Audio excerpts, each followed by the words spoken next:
صلوات پر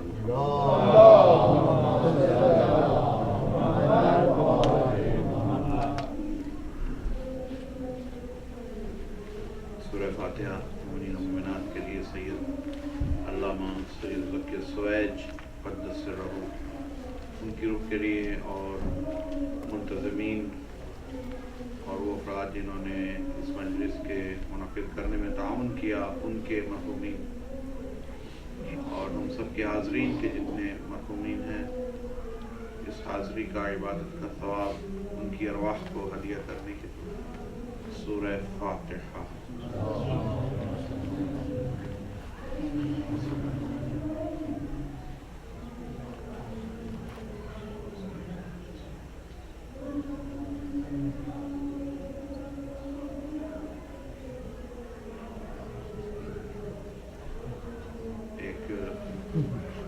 جسارتاً گزارش کہ جو میرے محترم سامعین بالکل آخر میں تشریف فرمائیں، اگر وہ قریب تشریف لے آئیں یہاں اور یہاں تو مجمع جو ہے وہ نظر میں سمانے لگے۔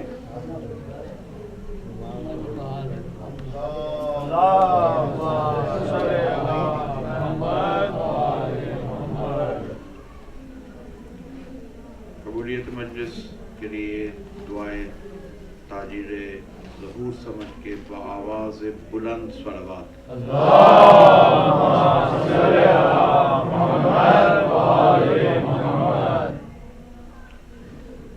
اعوذ باللہ من الشیطان الرجیم، بسم اللہ الرحمن الرحیم، الحمد للہ الذی جعل الحمد مفتاحا لذکرہ وسبیلا الی جنانہ وسببا لزیادۃ احسانہ، والصلاۃ والسلام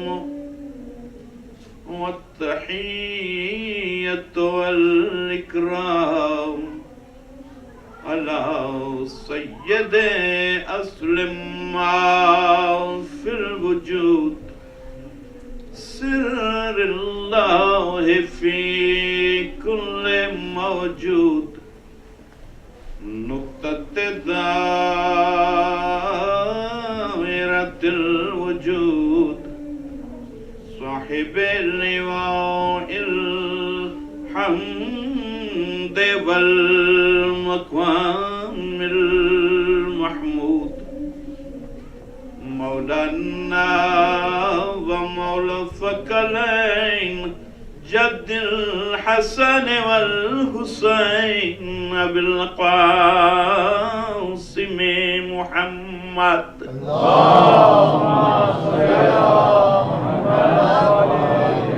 وآل بیتہ الطیبین الطاہرین المعصومین الصادقین المظلومین، الذین اذهب اللہ عنہم الرجس وطہرہم تطہیرا۔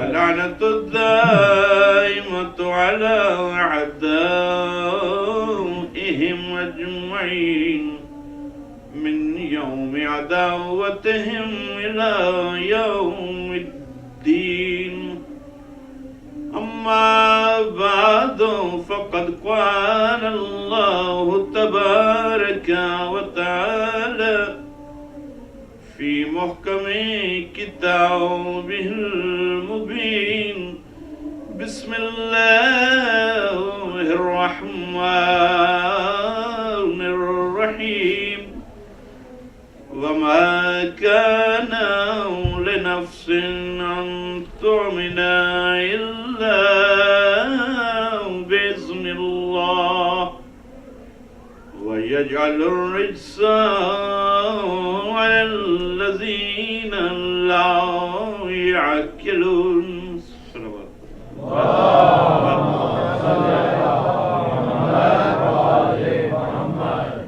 عزاداران حسین، پرساداران شہدائے کربلا، مومنین و مومنات، ماہ ازا شب عاشور کی منزل میں داخل ہوا اور قلوب میں پرسے کی حسرت ابھی تک اسی طرح ہے کہ گویا لب دریا ہیں اور پیاسے.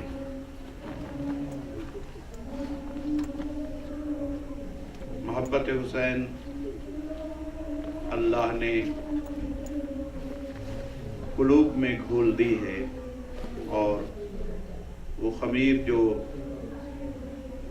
علیین سے بنے ہیں وہ ہمیشہ محبت کی طرف، مودت کی طرف، ولایت کی طرف کشش محسوس کریں گے. اور وہ خمیر جو سجیین سے بنے ہیں، معصوم کی حدیث ہے، 2 قسم کی مٹیاں ہیں، علیین اور سجیین.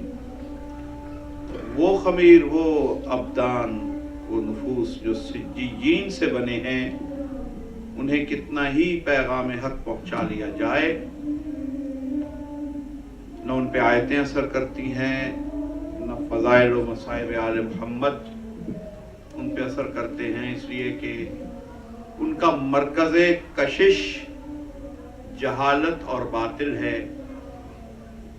اس لیے وہ ہمیشہ عداوت آل محمد، مخالفت آل محمد اور فضائل آل محمد سے حسد کی طرف رجوع کرتے ہیں. وہ لوگ جو سجیین سے بنے اور مقام شکر کے جو علیین سے بنے، وہ بضعۃ الرسول کی بارگاہ میں خاندان رسول کی مصیبت کا پرسہ دینے کے لیے تمام دنیا میں اس وقت فرشائے عذاب حاضر ہیں. حسین وہ ہے کہ جس کا غم دنیا کے اور زمانے کے کسی لمحہ میں، کسی مکان میں خاموش نہیں ہوتا. ہر وقت آنسوؤں کا ہدیہ، ہر وقت عزا کا ہدیہ، ہر وقت پرسہ جاری ہے. وہ یوں کہ یہاں وقت عشاء ہے تو کہیں وقت ظہرین ہے، کسی ملک میں وقت سحر ہے تو کہیں سحر کی مجلسیں ہو رہی، کہیں ظہرین کی مجلسیں ہو رہی، کہیں شب کی مجلسیں ہو رہی ہیں. جس طرح درود کائنات میں ایک لمحہ کے لیے بند نہیں ہوتا اس نظام کائنات میں، اسی طرح درود کے پیرایا میں پرسہ حسین بھی صامت نہیں ہوتا، مسلسل ہے اور مسلسل جاری رہے گا. یہ کذالک نجزی المحسنین کا اعلان کرنے والا اللہ، یہ اس کا وعدہ ہے کہ تو نے اپنی قربانی کو ایسا سجا کے پیش کیا حسین کہ تو میرا محسن ہو گیا. اب تیرے ذکر کو قیامت تک باقی رکھنا یہ پروردگار کی ذمہ داری ہے، کیونکہ وہ محسنین کو جزائے عظیم دینے کا وعدہ کر چکا ہے. میں ان مجالس میں سورہ یونس کی 100 نمبر آیت کے سایہ میں تعلیمات اسلام اور عقل کے ناطے پہ گفتگو کر رہا ہوں. جب تک عقل کامل نہ ہو اور ہدایت کو عقل سے انسان نہ سوچے، پیغامات اسلام کو، دین کو عقل سے نہ سوچے، تو کیا حشر ہوتا ہے؟ قرآن فرما رہا ہے کہ یجعل الرجس علی الذین لا یعقلون، ان لوگوں پہ رجس پڑ جاتا ہے. اور جب رجس پڑ جاتا ہے، میں نے کل وضاحت کر دی تھی کہ وہ روح کی ایک قسم سے محروم ہے جس کا نام ہے روح ایمان. باقی روح موجود ہے، جب تک روح ایمان نہیں آتی. امیر المومنین حضرت علی ابن ابی طالب علیہ السلام آپ کہ کلام کی سند سے یہ گفتگو ہے کہ روح ایمان جہاں ہوگی وہاں رجس نہیں آئے گا اور وہاں دین کو عقل سے سوچا جائے گا. گویا کہ روح ایمان ہی کا نام تکمیل عقل ہے. بظاہر بہت سے کام ایک جیسے ہو رہے ہوتے ہیں، بہت سے مماثل کام، مماثلت رکھنے والے، سملیرٹی رکھنے والے بہت سے کام دنیا میں، اسی دنیا میں ایسے ہیں کہ دیکھنے میں ان کاموں میں سملیرٹی ہے مگر ان کی جزا اللہ کے یہاں ایک نہیں ہوتی. کیوں؟ اس کا سبب ہے عقل. لا عقل لہو لا دین لہو، امام صادق علیہ السلام کا فرمان.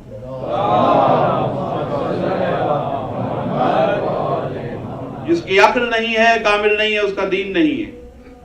اور جزا بمعیار عقل ہے، جتنی عقل بلند ہوگی اتنی جزا.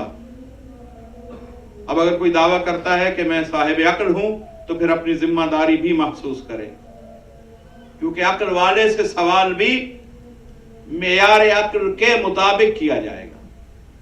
اس لیے اس کو زیادہ ذمہ دار مومن بن کے رہنا ہے تاکہ جس دعوی عقل سے دنیا میں رہا ہے اس معیار پہ جوابات دے سکے، اس معیار پہ حساب پیش کر سکے. کم عقل کا حساب آسان، صاحب عقل کا، صاحب علم کا حساب بھی اسی معیار پہ ہے، کیونکہ جیسی عقل بلند ہوگی ویسا عمل ہوگا اور ویسا ہی اس کا حساب ہوگا. یہ باتیں طے ہیں. تو بہت سے اعمال بظاہر میں نے عرض کیا سملیرٹیز کی ایک صورت میں نظر آتے ہیں کہ سب کا عمل ہے، سب اس کام میں لگے ہوئے ہیں، عمل خیر ہے. تو اس کا مطلب یہ نہیں کہ سب کی جزا بلند، کیونکہ سب کی عقلوں میں فرق ہے. کون کس عقل سے انجام دے رہا ہے؟ پیغمبر کے سامنے صلوات اللہ علیہ وآلہ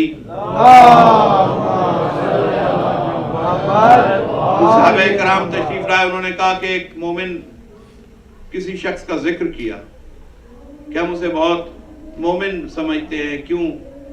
کہا کہ ہر وقت عبادت الہی میں مشغول رہتا ہے، ہر وقت تسبیح و تحلیل میں ہے، کمال عبادت انجام دیتا ہے. تو رسول نے ان کو متاثر ہوتے ہوئے جب دیکھا اس شخص کی عبادت سے تو رسول نے سوال کیا کہ کیف عقلو، تم اس کی عبادت مجھے مت بتاؤ، یہ بتاؤ کہ اس کی عقل کیسی ہے، کس معیار عقل کا ہے. اگر عقل سلیم کے ساتھ عبادت کر رہا ہے تو عبادت لائق تعریف و تحسین ہے، اور اگر قلت عقل کے ساتھ ایک کام میں لگ گیا ہے تو جس کو معرفت نہیں کہ جو کچھ کہہ رہا ہے، جو تسبیح کہہ رہا ہے، تسبیح کے معارف کیا ہیں، جس نماز کو ادا کر رہا ہے پروردگار کی معرفت کیا ہے. جب تک عقل کامل نہیں ہوگی معرفت نہیں ہوگی، اور جب معرفت نہیں ہوگی تو عبادت ناقص ہو جائے گی. صلوات پڑھیے.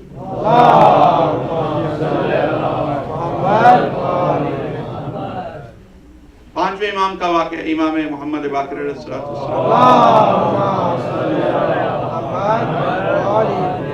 اور بعض راویوں نے اسے چوتھے امام سے منسوب کیا کہ حج کا زمانہ ہے، امام تشریف لے گئے، ایک صاحب ارادت شیعہ بھی ساتھ، اور لوگ بھی تھے، اہل ایمان بھی حج میں ہیں. امام بھی تشریف فرمائے بیت اللہ میں. جیسے ہی دیکھا ایک بڑا ہجوم تھا حج کرنے والوں کا، تو مولا کا جو ارادت مند تھا مولا سے کہنے لگا یہ ابن رسول اللہ اس سال تو بہت حاجی ہیں، ماشاءاللہ اللہ کا گھر بھرا ہوا ہے حاجیوں سے، بہت حاجی ہیں. امام نے فرمایا کہاں ہیں حاجی؟ تو کہنے لگا مولا یہ دیکھیے سارا صحن کعبہ بھرا ہوا ہے حاجیوں سے. امام نے فرمایا اچھا اب ہماری 2 انگلیوں میں سے دیکھو، اب حقیقت حجاج پہ نگاہ کرو کہ کون حاجی ہے. جب دیکھا تو خائف ہو کے کہا مولا یہ انگلیوں کی جو روشنی آپ نے مجھے عطا فرمائی، یہ جو بصیرت کی کھڑکی آپ نے کھولی، مولا اسے ہٹا لیجئے، میں تاب نہیں لا رہا. مولا نے کہا کیوں، کیا دیکھا؟ کہا مولا میں نے دیکھا کہ گھر اللہ کا ہے مگر اس میں حیوانات درندے پھر رہے ہیں. سوائے چند انسانوں. چند انسان حج کر رہے ہیں، باقی درندے ہیں، حیوانات ہیں. تو امام نے فرمایا یہ ان کی وہ کیفیت ہے جو عند اللہ شمار ہو رہی. تو پتہ چلا کہ اب دیکھنے میں سب حاجی ہیں. آج بھی جب آپ حج پہ جاتے ہیں تو حج کعبے کا جو صحن ہے حرم کا، اسے ہر سال بڑا کر دیا جاتا ہے چونکہ حاجی زیادہ آ رہے ہیں. لیکن اگر چشم امامت بتائے تو پھر پتہ چلے کہ ان میں صاحبان حج کتنے ہیں، انسان کتنے ہیں اور حیوان کتنے. یعنی بظاہر ایک کیفیت کا نظر آنے والا کام. یہ امام کی 2 انگلیوں نے یہ منظر دکھایا. اب سنیے اللہ کے یہاں بھی کیا کیفیت. شیطان جس کا نام ابلیس جب تک رجیم نہیں ہوا، ہزاروں برس بلکہ لاکھوں برس اس نے عبادت کی، سب مانتے ہیں. حتیٰ کہ برادران اسلام نے تو لکھ دیا کہ استاذ الملائکہ اس کا خطاب ہو گیا تھا کہ فرشتوں کا استاد ہے، پڑھاتا ہے انہیں عبادت کیسے کی جاتی. اچھا اب اتنی عبادت کر رہا ہے کہ سینکڑوں برس کے اس کے رکوع ہیں، سینکڑوں برس کے سجدے ہیں. اس تمام عبادت کے بعد جب اللہ نے اسے رجیم کیا تو کیا کہا؟ جب رجیم کیا تو فرمایا وَكَانَ مِنَ الْكَافِرِينَ. اب یہ نہیں کہا کہ یہ اب کافر ہوا. یہ بات میں آپ تک پہنچانا چاہتا ہوں. اللہ کے قرآن میں جو آیات ہیں، ایک ایک آیت میں عجیب عجیب اسرار ہیں. اگر ہم سوچیں، اگر ہم عقل سے ان آیتوں پہ نگاہ کریں. جب یہ کہا کانا من الکافرین، تو جو عقلی استخراج ہے اس میں سے جو کچھ میں ڈیرائیو کر رہا ہوں وہ آپ تک پہنچا رہا ہوں. کہا کہ وہ کافروں میں سے تھا، وہ تو تھا ہی کافر. کانا من الکافرین، تو تھا ہی کافر، تو تھا ہی کافروں میں سے. تو پتا چلا کہ علم الہی جانتا ہے، پہلے سے جانتا ہے، لیکن کہ وہ کافر تھا، کافروں میں سے ہے. تو جس کو اللہ کافروں میں سے تھا کہہ رہا ہے، گویا نگاہ پروردگار نے اسے ایک لمحہ کے لیے بھی مومن نہیں سمجھا تھا. تو پتا چلا کہ وہ جو نمازیں پڑھ رہا تھا ہزاروں برس کی، تو کسی کی نمازیں پڑھتے ہوئے دیکھ کر اسے صاحب ایمان و اسلام مت سمجھ لیجئے. شیطان اس بارگاہ میں نمازی رہا لیکن پروردگار اسے کافر سمجھتا رہا.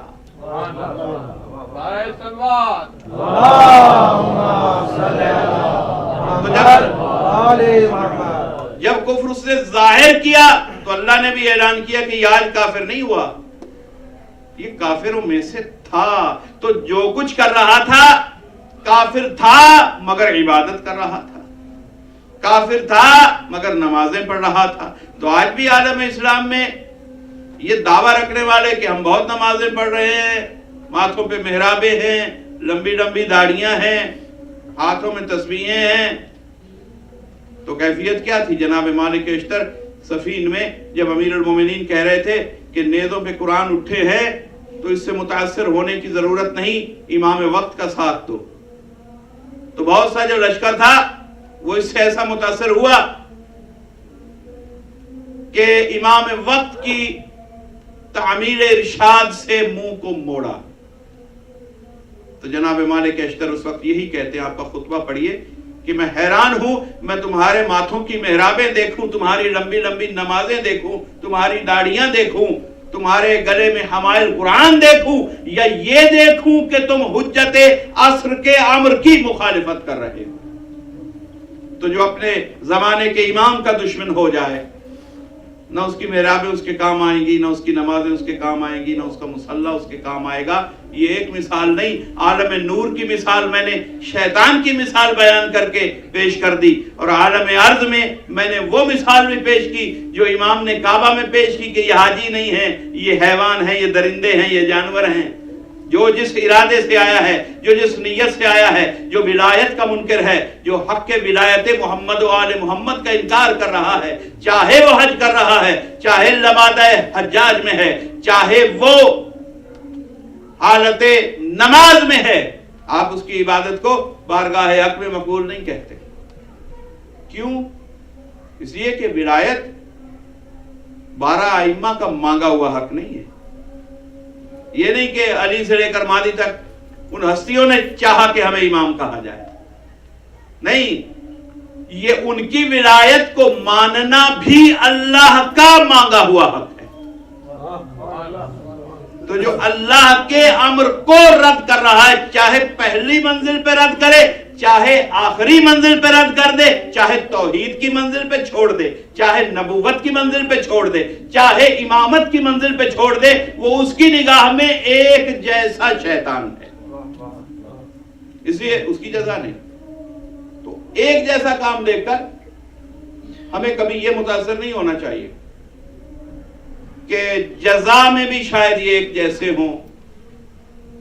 دیکھیے اب تھوڑا سا کینوس، تھوڑا سا پکچر کا وسیع کرتے ہیں.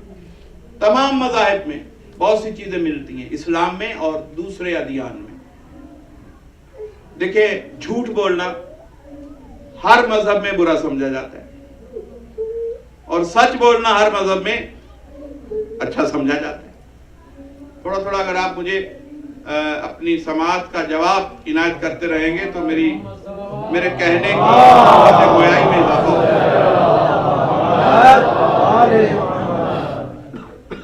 اور حضور، جھوٹ کو سب نے برا کہا، ہر مذہب نے. کوئی مذہب ایسا نہیں جو جھوٹ کی پروموشن کرتا ہو ظاہر میں.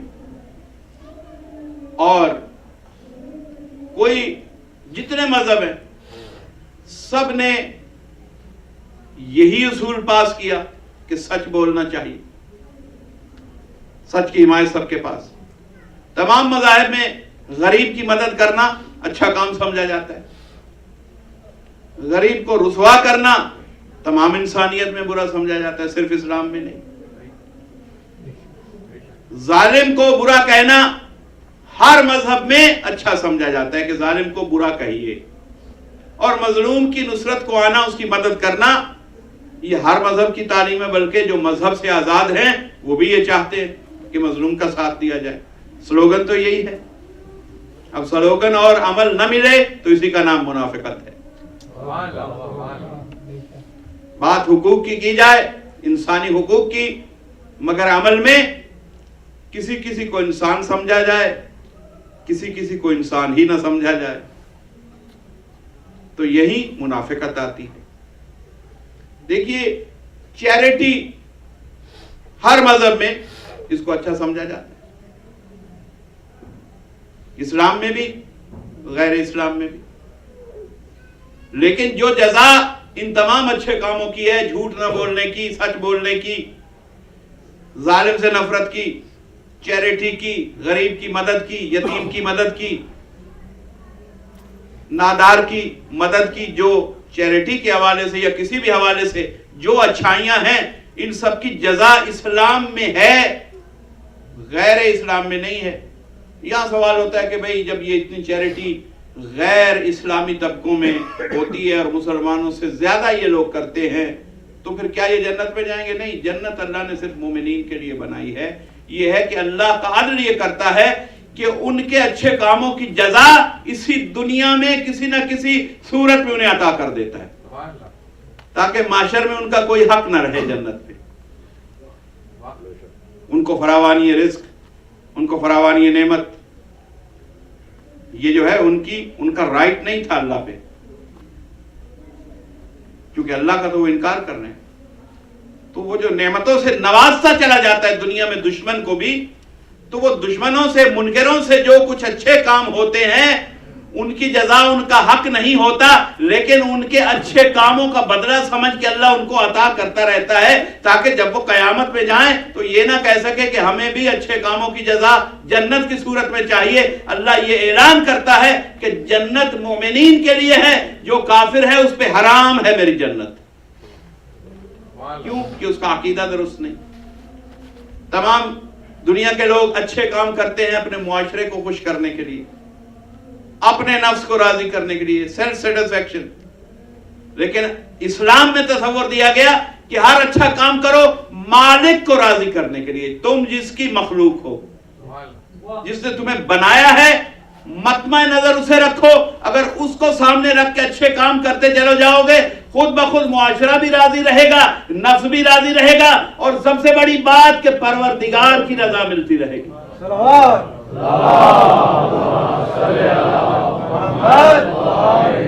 جس نے پروردگار کو اگنور کر دیا, اس کی اچھائی دنیا میں تو اس کے کام آ جائے گی, آخرت میں نہیں. تو اچھے کام تو سب کر رہے ہیں, لیکن جزا ایک جیسی نہیں. یہ مثالیں میں لوڈ کر رہا ہوں, کہیں اوور لوڈ نہ ہو جائے میری گفتگو, کیونکہ اگر آپ چپ ہو جائیں گے تو مجھے یہی احساس ہوگا کہ کچھ نہ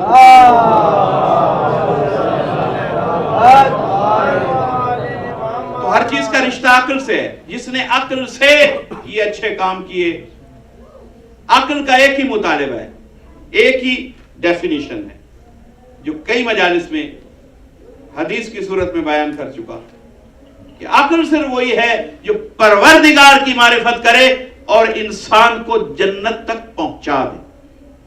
باقی سب کچھ جو میں نے عقل کی دوسری قسمیں بتائیں, ان اجزائے عقل کا, ان اعضائے عقل کا کوئی نہ کوئی کارنامہ ہے جس سے لوگ دنیا کے کام نکال رہے ہیں. چالاکی ہے, ہوشیاری ہے, مکاری ہے, یہ سب چیزیں کیونکہ عقل کی کئی قسمیں ہیں. لیکن جو قسم عقل کی معرفت الہی میں اور جنت میں لے جانے میں کام آ رہی ہے, اس عقل کا نام ہے روح الایمان. جب تک روح ایمان نہیں ہوتی تو باقی روحیں, ان میں بھی بہت خاصیتیں ہیں. تو اتنا بڑا جو برین اللہ نے دیا, جس کی بہت تھوڑی سی فیکلٹیز ابھی تک کام کر رہی ہیں, حضرت حجت آئیں گے تو سب فیکلٹیز برین کی کام کریں گی. ان کے آنے کے نور سے, برکت سے یہ انعام ملے گا انسانیت کو کہ خلا میں جانے والا انسان سمجھ رہا ہے کہ میں نے عقل کو ساری بلندیوں میں پہچان لیا. نہیں, اللہ فرما رہا ہے کہ نہیں, ابھی صرف 7 فیکلٹیز نے اتنے بڑے کارنامے انجام دیے ہیں. جس کی ساری فیکلٹیز کام کرنے لگ جائیں اگر عقل کی, تو کائنات تسخیر ہو جائے, پھر اتنا زمانہ نہ لگے, پھر اتنا وقت نہ لگے. تو بہر طور یہ امام کے آنے کی برکت ہے, اور اجل اللہ تعالی فرجہ, وہ تشریف لے آئیں اور انسانیت کی فلاح اپنے منطقی مقام تک پہنچے. لیکن جتنے اچھے کام ہیں یہ عقل کی بنا پر اچھے ہیں. اور عقل کیا ہے؟ جو خالق کی معرفت کر رہے. اگر خالق کی معرفت سے اچھے کام کیے تو اچھے کاموں کی جزا ہے. خالق کی معرفت کے بغیر کچھ کرتے رہے تو یہاں تو اچھے کہلاتے رہیں گے, آخرت میں جزا سے محروم. اب دیکھیے, اس کے علاوہ بہت سے کام مذاہب میں کامن ہیں. ہر مذہب میں کچھ یوم ایسے ہوتے ہیں جو لوگوں نے اللہ سے, گاڈ سے, رام سے, بھگوان سے, جس کو وہ مانتے ہیں اس سے منسوب کر رکھے, اپنے رہنماؤں سے منسوب کر رکھے. دیکھیے ہمارے یہاں میلاد النبی, میلاد امام کی تاریخیں ہوتی. عیسائیت میں حضرت عیسیٰ کا یوم ولادت. تو یہ تو نہیں ہے کہ وہ جسے مانتے ہیں اس سے غافل ہے. اس طرح ہمارے یہاں جمعہ کی حیثیت ہے, یہی حیثیت دوسرے مذاہب میں, عیسائیت میں اتوار کے یوم کی ہے, یہودیت کے یہاں ہفتہ کے دن کی وہی حیثیت ہے. مگر انہیں اس کی جزا نہیں مل رہی. اچھا, ایک منزل اور بلند کیجئے. بیت المقدس اس کا احترام کیا صرف مسلمان کر رہے ہیں؟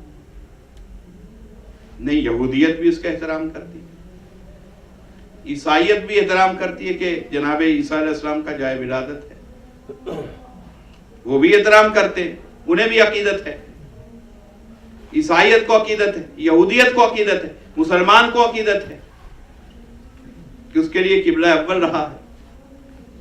تو اب کیا آپ سمجھتے ہیں کہ عقیدت تو سب کو ہے؟ یعنی یہ مثالیں میں آپ کو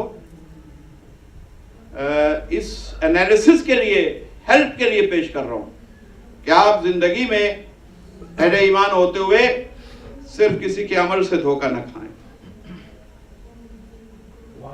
عمل کی بنیاد پہ نگاہ رکھیں.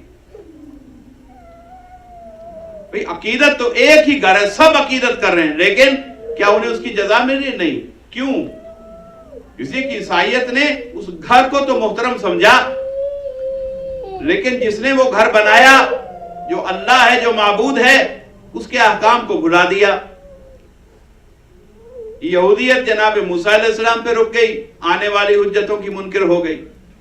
عیسائیت جناب عیسیٰ پہ رک گئی، خاتم الانبیاء کی منکر ہو گئی. اب دیکھیے یہودیوں نے موسیٰ کلیم اللہ پڑھا، عیسیٰ روح اللہ نہیں پڑھا، اس لیے انعام سے محروم. ایک حجت کو مانا، آنے والی حجت کا انکار. عیسائیوں نے عیسیٰ روح اللہ پڑھا، محمد رسول اللہ نہیں پڑھا، اس حجت پہ رک گئے، آنے والی حجت کا انکار. اب حجت چاہے اللہ کی طرف سے رسول بن کے آ رہی ہو یا امام بن کے، اس کا نام حجت رہے گا جو اللہ کی طرف سے آئے. تو اب مسلمانوں میں بھی دیکھنا ہے کہ صاحب عقل وہ ہے، جب انہیں جزا نہیں مل رہی صرف عیسیٰ روح اللہ پڑھنے پہ، تو محمد رسول اللہ پڑھنے پہ بھی جزا تبھی ملے گی کہ اس کے بعد امامت کا اقرار کیا جائے اور علی ولی اللہ کو پڑھا جائے.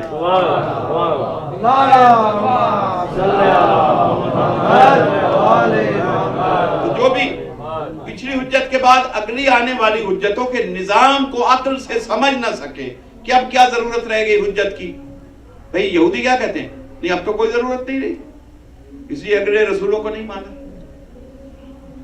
عیسائی کیا کہتے ہیں؟ نہیں اب کوئی ضرورت نہیں رہی، جناب عیسیٰ کے بعد کیا ضرورت تھی، جبکہ اللہ ضرورت سمجھتا ہے. اور مسلمان نے بھی یہ کہا کہ نہیں اب تو ختم نبوت ہو گیا، اب اللہ کی طرف سے کسی نظام تحفظ کی ضرورت ہی نہیں رہی دین کو، ہم خود سب کچھ بنا لیں گے. تو جس نے یہاں انکار کیا وہ بھی ان جیسا جنہوں نے وہاں انکار کیا. صلوات پڑھیے محمد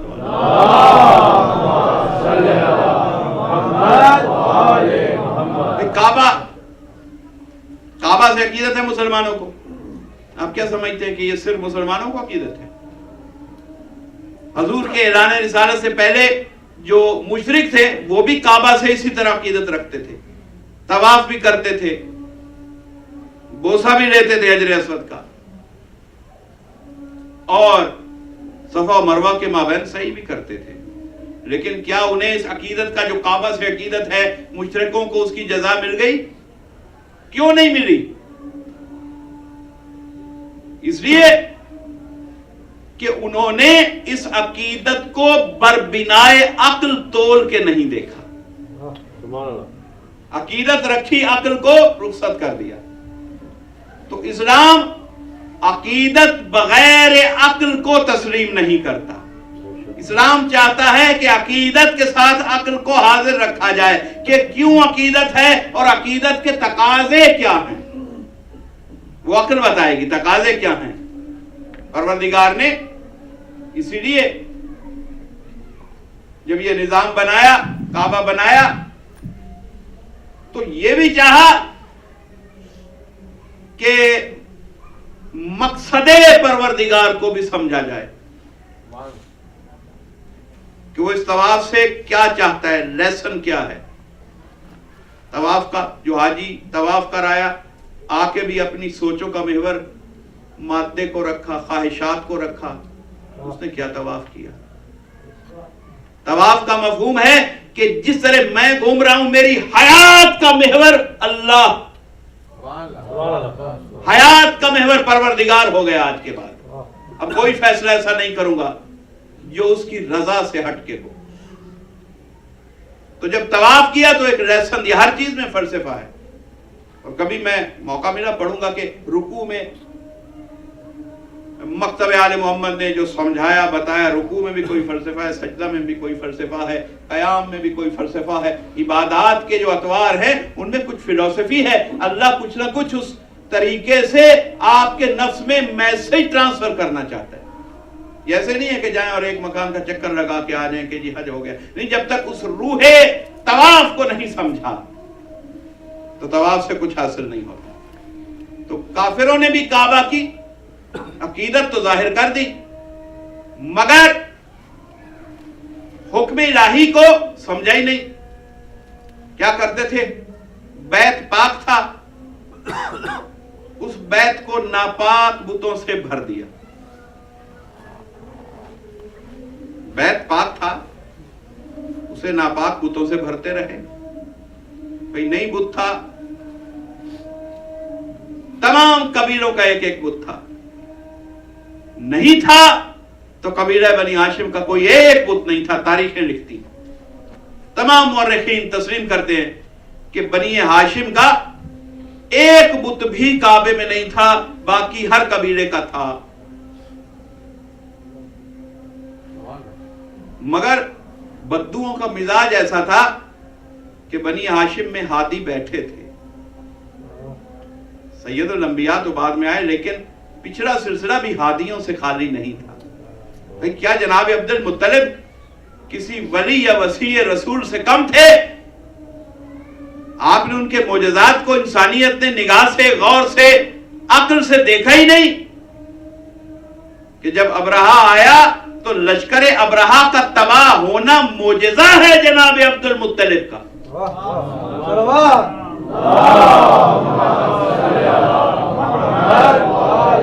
ہر معجزہ ظاہر تو قوت الہیہ سے ہوتا ہے، لیکن کس کی منشا معجزے میں کنورٹ ہوئی وہ صاحب معجزہ ہو جاتا ہے. وہ معجزہ تھا. تو اتنے بڑے ولی کو دیکھ کر جب ابابیلوں کا لشکر آئے، محیر العقول واقعہ دیکھ کر بھی عرب کے بدوؤں نے جناب عبد المطلب کے سامنے ہدایت کے لیے اپنے آپ کو پیش نہیں کیا. اور اگر کسی کو شک ہو کہ نہیں، جیسے کہ کچھ مسلمانوں نے لکھا کہ وہاں بھی اسلام نہیں تھا، نعوذ باللہ، تو پھر جب ایک غیر مسلم اتنا بڑا معجزہ کعبہ کی حفاظت میں ظاہر کر سکتا ہے تو بدوؤں کو کلمہ پڑھنے کی ضرورت ہی کیا تھی؟ اگر ایمان نہیں تھا، بغیر ایمان کے وہ کچھ کہیں کہ اللہ تو حفاظت کر اور وہ حفاظت کرے، ویسی حفاظت کرے جیسی وہ چاہتے تھے کہ لشکر ابرہہ بھسم ہو جائے. تو یہ صاحب ایمان کی نشانی تھی. اور ویسے بھی اللہ قرآن میں کہہ رہا تھا کہ وَتَقَلَّبُكَ فِي السَّاجِدِينَ کہ اے رسول، تاریخ چاہے کچھ لکھے، کچھ مٹائے، کوئی پردہ ڈالے، لیکن قرآن نے اعلان کر دیا رسول میں تجھے سجدہ گزاروں کی پشتوں سے لے کر آیا ہوں. ایک بھی پشت ایسی نہیں کہ جن میں کوئی سجدہ گزار نہیں تھا. اور پھر قرآن نے دوسری مہر سورہ آل عمران میں جناب عبد المطلب جب جا رہے ہیں تو کام کو، حفاظت محمد مصطفیٰ کو ساری امت پہ نہیں چھوڑا، سارے بنی ہاشم پہ نہیں چھوڑا. چن کے جو اپنے معیار کا تھا، جو اپنے ایمان کا تھا، جس سے ایمان ملتا تھا، جس کے ایمان پہ اعتماد تھا، چن کے جناب سید الانبیاء کی پرورش کو ابو طالب کے حوالے کیا.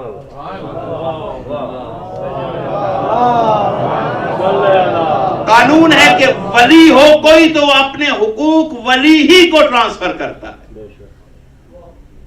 یہ ناممکن ہے کہ وہ صاحب ولایت ہوں اور نعوذ باللہ ابو طالب کے ایمان پہ دنیا کو شک ہیں اور جناب عبد المطلب نے ذمہ داری انہیں دے دی. نہیں، جس معیار پہ وہ تھے اسی معیار پہ وہ، مگر دنیا نے ہادی نہیں مانا. اور اللہ نے قرآن میں کئی گواہیاں ثبت فرمائی.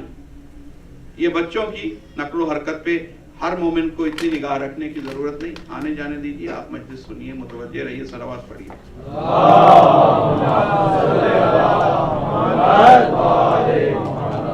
کیونکہ قرآن نے اعلان کیا لقد من اللہ علی المؤمنین اذ بعث فیہم رسولا منہم یتلو علیہم آیاتہ. سورہ آل عمران کی آیت.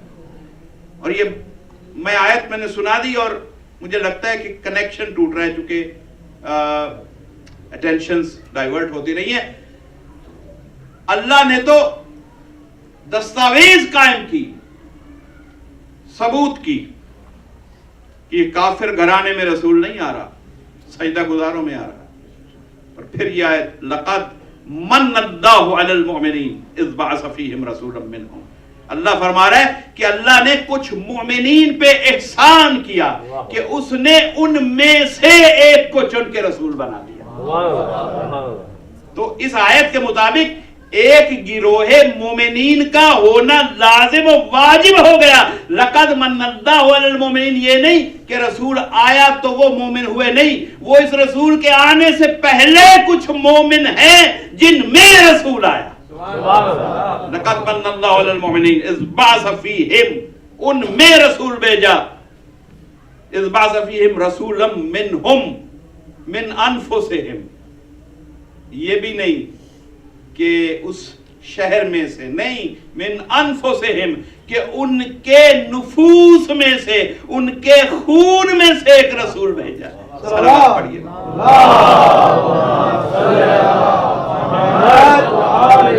ہم نفسوں میں سے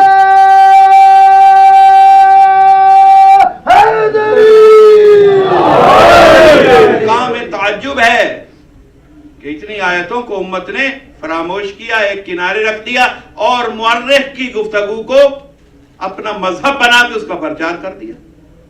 مورخ کون؟ درباروں میں بیٹھ کے جن کے اپنے باپ دادا کا پتہ نہیں تھا, انہوں نے مشاہرے دے دے کے خریدے, لوگ بٹھائے, پڑھیے تاریخیں, یہ لکھا ہوا ہے صاف. غیر مسلم تاریخوں نے بھی اس کی نشاندہی کی اور مسلمانوں کی تاریخ نے بھی بتایا کہ دربار بنی امیہ میں مشاہرہ دے کر تاریخیں لکھوائی گئی اور کہا گیا کہ بس یہ لکھوانا چاہتے یہ لکھ دو, تاکہ ذہنوں کو خاندان رسالت کی عظمت سے موڑا جائے اور ان کی عظمت, ان کے فضائل چھپ جائیں کہ وہ اللہ کی طرف سے نامزد تھے, وہ صاحبان ایمان تھے, وہ ہماری طرح کافر نہیں تھے, کفر سے مسلمان نہیں ہوئے, وہ تھے ہی صاحبان ایمان. اور پھر ان صاحبان ایمان پہ اللہ نے لقد من اللہ نے ان صاحبان ایمان پر خاص احسان, من, یہ نون پر شد, اس کا مطلب ہے احسان کیا, بہت مہربانی کی, بڑا کرم کیا کہ ان میں, ان کے نفوس میں سے ایک کو رسول بنایا. ایسا رسول جو آیات کی تلاوت کرتا ہے, نفوس کا تزکیہ کرتا ہے, کتاب و حکمت کی تعلیم دیتا ہے. تو یہ کافروں میں رسول نہیں آیا, مومنین میں آیا. قرآن کی آیت گواہی دے رہی ہے اور دعائے ابراہیم نصرت کر رہی ہے کہ دعائے ابراہیم اور اسماعیل میں کہا گیا کہ ہمیں مسلمان رکھنا یا اللہ, اور پھر ایک امت مسلمہ قائم رکھنا, اس مسلم امت کے اندر رسول بھیجنا.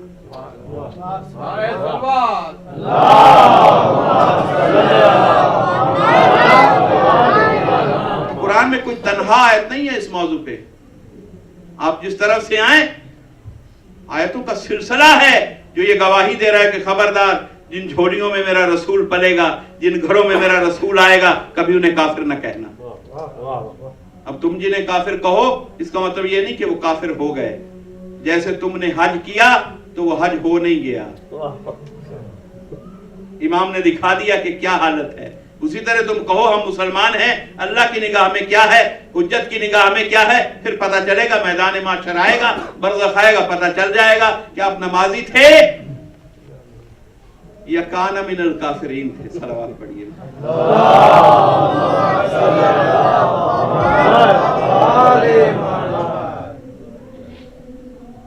یہ ساری چیزیں دعوت عقل دیتی ہیں. تو اسلام عقل کا دین ہے, عقل سے بچھڑنے دیتا ہی نہیں.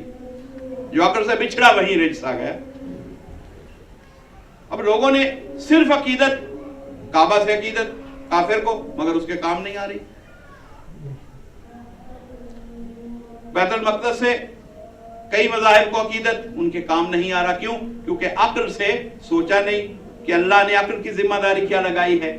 صرف عقیدت نہیں مانگی, عقل سے یہ مانگا ہے کہ احکام سنو, معرفت حاصل کرو اور عمل کر کے دکھاؤ.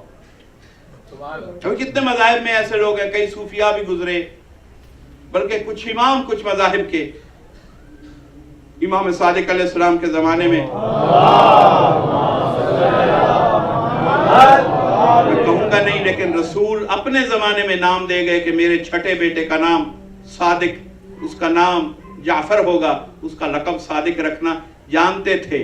صادقین میں صادق آ رہا ہے، تو ایک کو الگ سے صادق کیوں کہا؟ تو سارا کونوا مع صادقین، رسول خود صادق اعظم ہیں، لیکن پھر ایک کو بھائی زمانے کے مطابق جو ضرورت تھی اس ضرورت کا لقب ہر امام کو دیا، جس مزاج کا زمانہ تھا اس کا جواب دینے والا لقب دے دیا۔ تو بتایا کہ یہ وہ امام ہے۔ اس سے پہلے کسی امام کے زمانے میں لوگ بڑے بڑے لقب اختیار کریں گے، کوئی خلیفہ کہے گا خود کو، کوئی صحابی کہے گا، کوئی کچھ کہے گا، لیکن اس وقت تک کوئی اپنے آپ کو امام نہیں کہنے والا۔ یہ وہ امام ہے میرا بیٹا کہ اس کے زمانے میں امام بن کر کچھ ایسے آئیں گے کہ پھر سمجھانے کے لیے بتانا پڑا رسول کو کہ چھوڑ دو ان اماموں کو، ان کا نام خود سمجھ لینا، صادق یہ ہے، امام الصادق، صادق یہ ہے۔ باقی صرف لفظ امام پہ نہ جانا، رسول سے پوچھنا یا رسول اللہ بہت سے اماموں کی قطار لگ گئی، اب میں کیا کروں؟ رسول بتائیں گے تو ہم نے نام میں نہیں بتایا، ہم رکھ کے گئے ہیں نام، 6 نسلیں پہلے ہم نے نام عطا کیا، جعفر الصادق، اسی کے دروازے پہ جاؤ۔ اگر امام صادق کی، سچے امام کی ضرورت ہے تو جس کو ہم صادق کہہ کے جا رہے ہیں صرف اسی سے دین سیکھنا۔ لیکن لوگوں نے امیر المومنین کی بڑی امام شافعی نے، وہ امام بھی ہیں لیکن انہوں نے امیر المومنین کی کتنی توصیف کی، آل محمد کی کتنی توصیف کی۔ ماتا شافعی ولیس یدری، مر گیا شافعی مرتا مگر نہ سمجھا، پتہ نہ چل سکا۔ ام علی ربہ اور ربہ اللہ، کہ علی اس کا رب ہے یا اللہ اس کا رب ہے۔ بھائی دیکھیے سوچ یہاں تک جا رہی ہے، اسلام کی حدیں بھی کراس ہو رہی ہے۔ اب یہ اظہار محبت اس حد تک کر دیا کہ مجھے تو یہاں تک ادراک نہیں ہو سکا کہ میرا رب کون ہے، میں علی سے پاتا ہوں سب کچھ یا اللہ سے پاتا ہوں۔ کون کہہ رہا ہے؟ ایک مکتب فکر کا امام شافعی علیہ الرحمہ۔ اب کتنے اور صوفی انہوں نے توصیف لکھی، لیکن مسئلہ یہ نہیں ہے کہ یہ کیا ہے، یہ عقیدت ہے ساری۔ امام شافعی کو اتنی عقیدت، امام ابو حنیفہ کو بہت عقیدت، کہا کہ اگر 2 سال امام صادق کی محفل میں نہ ہوتے تو میں ہلاک ہو جاتا۔ اب میں کیا کروں، تاریخ میں جس کے ساتھ امت نے عزم لگایا اس نے کہا اگر یہ نہ ہوتے تو ہم ہلاک ہو جاتے۔ کسی نے علی کی منزل پہ کہہ دیا اور کسی نے امام صادق کی منزل پہ کہہ دیا۔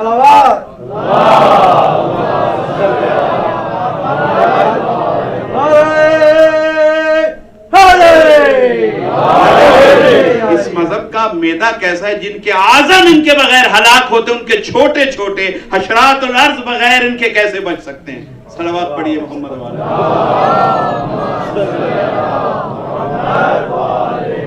چھوٹوں کو تو زیادہ متوجہ ہونا چاہیے کہ ہمارے اعظم نے یہ کہا تھا، اگر واقعی ان سے محبت ہے، اپنے اعظم سے محبت ہے تو پھر ویسے ہو جاؤ جو وہ کہہ رہے ہیں، جو دروازہ نجات کا بتا رہے ہیں وہاں چلے جاؤ اور ہلاکت سے بچتے چلے جاؤ، ورنہ جب وہ ہلاک ہوں گے تو تمہیں کون بچائے گا؟ تو اب انہوں نے عقیدت تو ظاہر کی، لیکن خطا کیا ہے؟ امام نہیں مانا۔ تمام مذاہب اسلام میں مولا علی سے عقیدت کا اظہار، بہت سے اچھے لوگ ہیں، اللہ ان کے ایمان کو اور بلند اور معرفت تک پہنچائے۔ تعریف کریں گے، بہت تعریف کی مولا علی کی، فلاں چینل پہ بہت تعریف کی فلاں نے، ہاں جی، ہم بھی بہت متاثر، ہمارے لوگ بھی۔ مجھے کسی نے کہا شیعہ اتنی تعریف نہیں کرتے جتنی انہوں نے کی۔ بھئی یہ تعریف کیا ہے؟ شیعہ جو تعریف کرے گا وہ آیت کے ماتحت کرے گا کہ ولایتیں 3 ہیں۔ باقی یہ کہنا کہ یہ ولیوں کے بھی سردار، یہ وہ، ان کے نام پہ یہ سبیلے لگاؤ، یہ سب چیزیں اچھی، ہم سلام کرتے ہیں کہ آپ کے دل میں احترام مولا ہے، لیکن اللہ کو احترام صرف نہیں چاہیے، اللہ کو عہدے کا اقرار چاہیے۔ اللہ نے کلمے میں کیا رکھا؟ لا الہ الا اللہ۔ الہ ربوبیت نہیں کہا، لا رب الا اللہ نہیں، رب اس کا رشتہ ہے مخلوق سے۔ عہدے میں رشتے کا سوال نہیں ہے، رشتے کا اظہار نہیں مانگا، عہدے میں اس کا منصب بتاؤ، وہ الہ ہے۔